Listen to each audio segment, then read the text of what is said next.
안녕하세요, 여러분. 우리는 지난 시간까지 윤은길의 기억 속의 들꽃이라는 소설 한 편을 감상했습니다.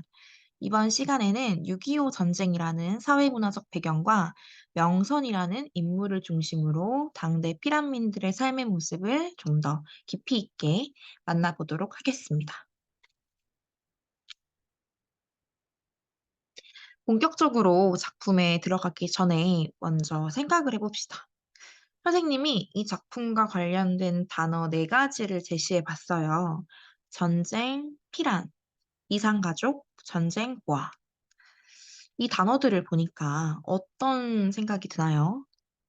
상상을 해봅시다. 전쟁이 우리의 삶을 덮치면 어떨까요? 상상이 안 되나요? 우리 코로나 상황을 한번 생각해 볼까요? 몇 년 전까지만 해도 세상의 모든 사람들이 마스크를 쓰고 다닐 거라는 건 아무도 예측하지 못했어요. 또 지금 세계에는 아직도 전쟁이 진행 중인 국가가 존재하고요. 세상에 절대로 일어나지 않을 일은 없는 것 같아요. 또 전쟁이라는 게 세상에 없는 허황된 일도 아닌 것 같고요. 더군다나 우리는 전 세계에서 유일한 분단 국가이기도 하고요. 여러분들이 만약 전쟁을 겪게 된다면 그때의 그 심정, 선생님이라면 단 한순간도 불안이라는 감정이 사라지지 않을 것 같아요. 잠은 잘 수 있으려나? 언제든 죽음을 맞이할 수 있는 상황. 그게 나든 내가 사랑하는 누군가든. 그리고 피란을 간다는 거. 우리가 지금 이렇게 살고 있는 이 터전을 떠나가지고 정처 없이 내 목숨을 지키기 위해서 떠돌이 생활을 한다는 거잖아요. 태어나서 처음 간 어떤 곳에서 어떻게 먹고 사는 문제를 해결해야 하나 생각만 해도 참 막막한 것 같아요. 그리고 우리 가족, 뿔뿔이 흩어져서 연락도 안 돼. 스마트폰 진작 잃어버렸어. 생사가 확인되질 않아. 그리고 나는 혼자 남겨진 거지. 길거리에는 군인들이, 시체들이, 형체를 알아볼 수 없이 건물들이. 참 전쟁이라는 거, 누굴 위한 전쟁인지. 우리가 읽었던 소설 기억 속의 들꽃이라는 작품은 6.25 전쟁을 배경으로 하고 있어요. 한국 전쟁이라고도 불리는 이 전쟁. 한반도 내 한민족 사이에서 일어난 이념으로 인한 전쟁으로 남과 북이 나뉘어서 1950년 6월 25일에 일어났습니다. 이 전쟁으로 인해서 많은 사람들은 북한군을 피해서 남쪽으로 피란길을 떠났습니다. 1953년에 휴전이 되었지만 이전처럼 자유롭게 남과 북이 왕래할 수 없게 되었고 수많은 이산 가족이 생겨난 거죠. 선생님이 초등학생 때 이산가족 상봉을 다룬 TV 프로그램이 있었는데 아직도 그 장면들이 생생해요. 남과 북으로 갈려서 서로 생사조차 확인하지 못했던 가족을 몇십 년 만에 만난 사람들의 표정.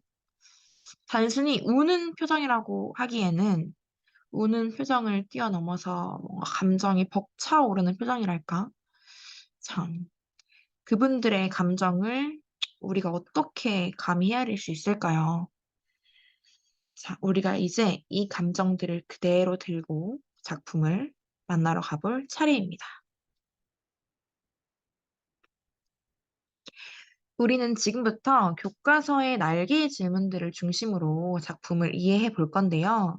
왼쪽에 함께 제시된 교과서의 페이지를 참고해서 따라오시면 되겠습니다.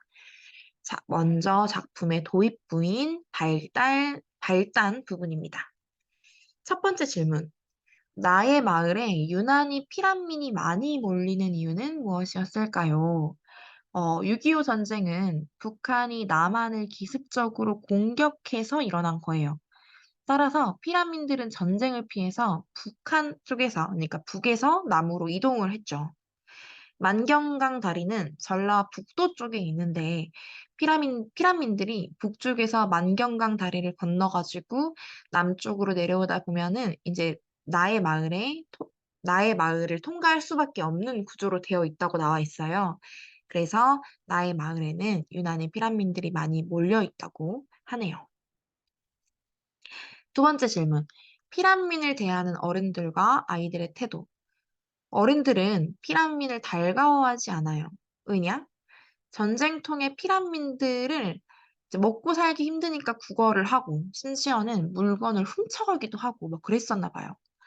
근데 어린아이들은 피란민이 길을 떠나는 모습을 부러워했는데, 본문을 보면 어떤 내용이 나오냐면, 자유롭게 세상을 여기저기 떠돌아다니는 피란민들의 모습이 새의 깃털만큼 가벼워 보인다. 이런 표현이 나와요. 어린 아이들의 눈에는 피란을 떠나는 사람들의 모습이 마치 뭐 여행을 떠나는, 소풍을 떠나는 뭐 이런 사람으로 보였었나 봐요. 그러니까 순수한 아이의 눈이죠. 세 번째 질문. 고모네 집으로 가는 피란길에 사람이 없었던 이유는 일단 나의 가족들은 피란을 좀 늦게 떠나기도 했어요. 그리고 보통 피란은 북한의 인민군을 피해서 남쪽으로 가는데 나의 가족들은 고모의 집이 있는 북쪽으로 피란을 떠났기 때문에 사람들이 없었죠. 자, 네 번째 질문. 이어서 피란길에 오른 나의 가족이 이제 인민군을 만나게 되는데요. 인민군을 보는 순간 나와 누나는 어떤 기분이 들었을까요? 소풍인 줄 알았던, 여행인 줄 알았던 피란길에서 인민군을 만나게 된 누나와 나. 누나는 맨 처음에 노래를 흥얼거릴 정도로 즐거워했었는데 그 노래를 멈추는 장면이 나와요. 겁에 질린 거죠. 전쟁 중에 뭐 완전 무장을 한 상대국의 군인을 만나는 심정. 얼마나 겁을 먹었을지는 뭐 말하지 않아도 충분히 짐작 가능합니다. 그 다음 전개 부분입니다. 첫 번째 질문. 녀석의 성격을 나타내주는 녀석의 말 또는 행동. 녀석은 처음 보는 나에게 서스럼 없이 말을 건네는데요. 이러한 모습을 보니까 뭐 낯선 상대에게도 먼저 말을 건네는 겁없는 성격이라는 걸 알 수 있을 것 같아요.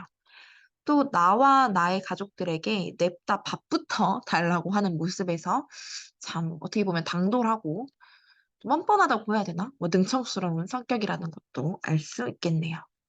여기서 개념을 하나 잡고 가면 이런 것처럼 한 인물의 성격을 인물의 말이나 행동으로 보여주는 것을 인물의 성격 간접 제시 방법이라고 합니다. 반대로 명선이는 뻔뻔하다, 명선이는 능청스럽다 이렇게 서술자가 인물의 성격을 말해주는 것을 인물 성격의 직접 제시 방법이라고 하는데 어, 나왔으니까 이러한 문학적인 개념도 하나 알고 가면 좋을 것 같아요. 자, 두 번째 질문. 어머니가 나를 혼낸 이유는 무엇일까요? 앞서 말했듯이 피란민들은 먹을 것을 구걸하기도 하고 도둑질을 하기도 하고 뭐 그런다고 했잖아요. 전쟁 중에 안 그래도 우리 식구 먹고 살기도 힘든 상황에서 피란민을 제 발로 끌고 데려온 아들을 혼내는 거, 뭐 아마 당연한 상황일 수도 있겠네요. 그죠? 세 번째, 명선이를 대하는 어머니의 태도가 바뀐 이유. 명선이가 어머니에게 무언가를 줬기 때문인데, 그쵸, 바로 금가락지. 금반지를 받은 어머니는 명선이를 다정하게 대하면서 집으로 드립니다. 자, 네 번째, 명선이는 피란길에 어떤 일을 겪었나요? 일단 피란길에 공습을 만나서, 그러니까 비행기에서 떨어진 폭탄으로 부모님을 잃었죠. 공습 때문에 죽은 어머니 밑에 깔린 기억이 아직도 명선이한테는 트라우마로 남아 있는 장면을 볼 수 있어요. 그리고 자신을 죽이려던 숙부에게서 도망쳤다는 사실도 나에게 털어놓습니다. 이어서 다섯 번째 질문. 그럼 숙부는 왜 명선이를 죽이려고 했을까요? 우리는 이미 소설을 다 읽어가지고 알고 있죠. 아마 명선이의 부모님이 명선이에게 맡기고 간 금반지를 차지하기 위해서가 아니었을까. 참, 인간의 탐욕이 뭔지 잔인하네요. 다음, 위기. 위기 부분이라는 건 소설에서 갈등이 심화되는 부분을 말해요. 첫 번째, 어머니가 금반지를 보고도 이전처럼 좋아하지 않는 이유. 명선이는 이제 나의 집에서 쫓겨날 위기에 처해 있음을 본능적으로 직감을 하자 금반지 하나를 또 쓱 건넵니다. 길 가다 주웠다면서요. 하지만 어머니는 금반지에 관해서 뭔가 명선이가 숨기고 있다는 걸 의심하기 시작해요. 그러니까 명선이가 혹시 금반지를 많이 가지고 있는 게 아닌가. 뭔가 거기에 관련된 비밀만 알면 그 금반지를 몽땅 차지할 수 있을 것 같은데 하는 생각. 아니, 자기 것도 아닌데 왜 이렇게 욕심을 내는지 모르겠네요. 그죠? 자, 두 번째. 이 부분에서 드러나는 아버지의 심리. 이 부분이라는 건 43페이지에 나와 있는 내용을 말하는 건데요. 명선이 금반지 이야기를 하면서 입맛을 쩝쩝 다시는 아버지의 모습, 그리고 나에게 명선이를 감시하라는 명령을 내리는 아버지의 모습. 참, 어머니도 그렇고, 아버지도 그렇고, 이러한 모습에서 명선이의 금반지를 차지하고 싶어 하는 욕심이라는 심리를 추측할 수 있겠죠. 참, 욕심이 그득그득하네요. 그죠? 자, 세 번째 질문. 명선이에게 있던 계패. 계패를 읽은 아버지. 계패에는 어떤 내용이 담겨 있을까? 계패를 읽은 아버지는 자신의 바지에 소중하게 계패를 찔러놓고는 마을 사람들한테 명선이 건들지 말라고 화를 내요. 소설을 읽은 우리는 이미 알고 있지만 계패에는 명선이를 부탁하겠다는 명선이의 부모님의 메시지가 담겨 있었어요.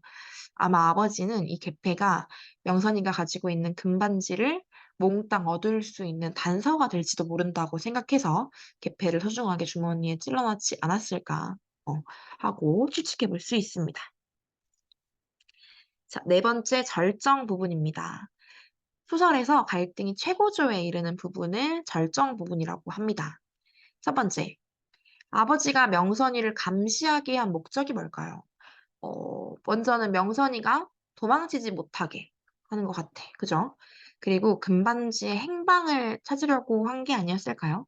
그러니까 이제 개폐를 통해서 명선이에게 금반지와 같이 돈이 되는 게 있다는 걸 확인을 했으니까 본격적으로 차지하기 위해 행동을 실시하는 거죠. 두 번째, 나가 명선이에게 꽃 이름을 지어내서 대답한 이유. 명선이가 이 꽃 이름이 뭐야? 하니까 나는 갑자기 나도 모르게 입에서 쥐바라 숨꽃이라고 세상에 없는 이름을 지어서 말해요. 왜 그랬을까? 도시 아이였던 명선이는 시골 아이인 내가 시골에서 볼 수 있는 거라면 뭐든 다 알고 있을 거라고 믿는 눈치였어요. 그래서 만약에 내가 이 꽃 이름을 모른다는 걸 들키면 안 되니까 자기도 모르게 거짓말을 했나 봐요. 귀엽죠? 약간 마지막 자존심 같은 거지. 왜 명선이는 끊어진 다리도 휙휙 잘 가는데 나는 무서워서 못 가거든. 맨날 겁쟁이라고 명선이가 나를 놀리니까. 근데 만약에 시골인데 꽃 이름도 모른다고 하면 할 줄 아는 게 없는 것 같으니까. 뭐 그래서 지어낸 게 아닐까? 음. 세 번째 질문. 꽃이 강으로 떨어지는 장면. 명선이가 예뻐했던 그 꽃, 지바라숨꽃. 지바라숨꽃이 갑자기 불어오는 바람에 강 밑으로 떨어지는 장면이죠. 이 장면이 뭘 뜻할까요? 우리는 이처럼 무언가 불길한 일이 일어날 것을 암시하는 것을 복사언이라고 하거든요. 결말 부분에서 확인하겠지만 명선이는 한떨기에 쥐바라숨꽃처럼 강으로 결국 떨어지고 말죠. 그래서 이 꽃이 떨어지는 장면은 명선이에게도 아마 불길한 일이 일어날 것임을 암시해주는 복선이라고 할 수 있습니다. 네 번째, 어머니와 아버지가 조바심을 치는 이유. 이제 전쟁이 끝나면 남쪽으로 피난 갔던 피난민들이 다시 자신들의 터전을 찾아가지고 북쪽으로 올라올 테고, 그러면 명선이의 숙부가 나타날 테니까 자신들이 명선이의 보호자여야 명선이가 가진 금반지들을 모두 차지할 수 있을 것 같은데 그러면 안 되니까 말이죠. 그러니까 개인의 욕심이 극에 달한 상황인 거죠. 전쟁이 끝나면 안 되는데 뭐 이렇게 생각하고 있는 거야. 금반지 때문에. 다섯 번째, 비행기에 폭음이 울렸을 때 어떤 일이 벌어졌나? 우리는 알죠. 강심을 겨냥하고 빠른 속도로 멀어져가는 한 송이의 꽃은 바로 명선이라고. 비행기에 폭음이 들렸을 때 부모님을 잃었던 순간의 그 트라우마가 아직도 남아있는 명선이는 앙상한 철근으로 이루어진 다리 위에서 휘청거리게 돼요. 그리고 결국 비명을 지르면서 강 밑으로 떨어지고 말죠. 자, 이제 결말입니다. 나가 주머니를 떨어뜨리고 만 이유는 무엇일까요? 명선이가 죽고 난 후 이제 나는 혼자 다리에 가요. 그래서 끝내 다리 끝까지 걸어가는데 성공해요. 겁쟁이라는 소리를 이제 듣지 않아도 되는 거죠. 근데 저기 멀리에서 뭐가 대롱대롱 매달려 있는 거지. 확인해 봤더니 글쎄 금가락지들이 달려 있네. 첫 번째 감정은 아마 놀라고 당황하지 않았을까요? 근데 아마 내가 그 헝겊 주머니를 송두리째 떨어뜨리고 만 이유는 명선이가 금반지를 어른들에게 빼앗기지 않으려고 일부러 이렇게 위험한 곳에 숨겨놨다는 생각에 충격을 받아서가 아니었을까. 명선이가 이렇게 죽음을 맞이하게 된 직접적인 원인은 비행기의 폭음이라고 할 수 있지만 근본적인 원인은 아마 전쟁으로 인한 어른들의 탐욕이 아닐까요? 아슬아슬한 그 앙상한 철근 끝, 다리 끝, 그곳만이 명선이에게는 가장 안전한 곳이었을 테니까. 그곳으로 명선이를 내몬 어른들의 잘못이 아니었을까요? 네. 이제 우리는 이 소설의 내용을 바탕으로 다시 한번 사회문화적 배경을 살펴볼 건데요. 이 소설의 사회문화적 맥락은 6.25 전쟁, 즉 한국 전쟁입니다. 다음 활동을 통해서 깊게 만나보겠습니다. 첫 번째, 다음을 참고하여 작품에 드러난 사회문화적 상황을 알아보자. 포성과 포성의 사이사이를 뚫고 피란민의 행렬이 줄지어 밀어닥쳤고, 마을에서 잠시 머물며 노독을 푸는 동안에 그들은 옷가지나 금붙이 따위의 물건을 식량으로 바꾸었다. 바꿀 만한 물건이 없는 사람들은 동냥을 하거나 훔치기도 했다. 이건 본문에 나와 있는 내용인데 이러한 내용을 통해서 6.25 전쟁으로 인해서 피란을 가는 사람이 많아졌고 식량이 부족했구나. 그래서 많은 사람들이 힘들고 어려운 삶을 살았구나라는 걸 우리는 작품을 읽으면서 당시의 사회 상황을 그러니까 당시 사회에 사람들이 살아갔던 실제 삶의 모습을 만날 수 있는 거죠. 자, 두 번째, 위의 사회문화적 상황이 인물들에게 어떤 영향을 주었는가? 피란민들은 피란을 다니면서 상황이 어려우면 동량, 그러니까 부걸이나 도둑질을 하기도 했고, 우리의 명선이 살아남기 위해서 뻔뻔하게 행동했죠. 그죠? 갑자기 처음 보는 나한테 말을 걸고 밥 달라고 그러고, 그치? 나의 엄마한테도 밥 달라고 그러고. 뻔뻔하게 능청스럽게 그리고 나의 부모님께 금반지를 하나씩 내어놓으면서 약간 딜을 하는 거죠. 어쩌면 나의 생존 수단, 그러니까 명선이의 생존 수단처럼 이렇게 밥을 편하게 얻어먹기 위해서 뭔가 이런 모습도 보여주는 그리고 부모님과 마을 사람들 피란민을 달가워하지 않고 인심이 점점 야박해져. 왜냐하면 우리 식구 먹고 사는 것도 없는데 자꾸 나눠주기에는 형편이 넉넉하지 않으니까. 그리고 명선이의 금반지를 빼앗으려는 계산적이고 탐욕스러운 모습을 보이더라. 선생님은 읽으면서 충격적이었던 장면이 이 명선이가 알몸으로 나무에 매달려 있는 모습. 이 아이에게서 금반지를 빼앗기 위해서 뭔가 비인간적으로 행동하는 그런 어른들의 모습. 이런 것들을 보여주는 게 아닌가 싶습니다. 자, 그럼 3번.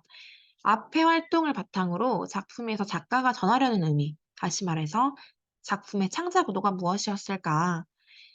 삶을 힘겹고 황폐하게 만드는 전쟁. 일단 이 전쟁이라는 곳에 대한 비판 의식이 있는 것 같아요. 그리고 이러한 전쟁 때문에 이기적으로 변한 사람들의 모습도 비판하고 있는 게 아닌가. 다시 말해서 전쟁 때문에 나타나는 인간성 상실, 비인간적인 모습을 보여주려고 했던 게 아닌가. 다시 말해서 전쟁이 이렇게 참담하고 비극한 거랍니다. 라는 걸 우리에게 말하고 싶은 게 아니었을까. 네, 그 다음, 이제 이 소설에 나타나는 표현상의 특징을 한번 살펴볼 건데요. 세 가지입니다. 세 가지. 첫 번째는 과거 회상의 형식을 취하면서 어린아이의 시선을 통해서 전쟁의 비극성과 비인간성을 드러낸다. 그러니까 서술자인 내가 과거 나의 어린 시절에 있었던 일을 회상하는 형식을 취하면서 어린아이, 그 명선이와 나 또래의 이야기로 시선으로 이야기를 전개하고 있다는 거. 그리고 이러한 모습을 통해서 6.25 전쟁, 더 나아가 전쟁이라는 것의 비극성과 비인간성을 드러내고 있다는 거. 그리고 두 번째는 사투리와 비속어를 사용해서 향토성과 사실성을 높이고 있다는 거.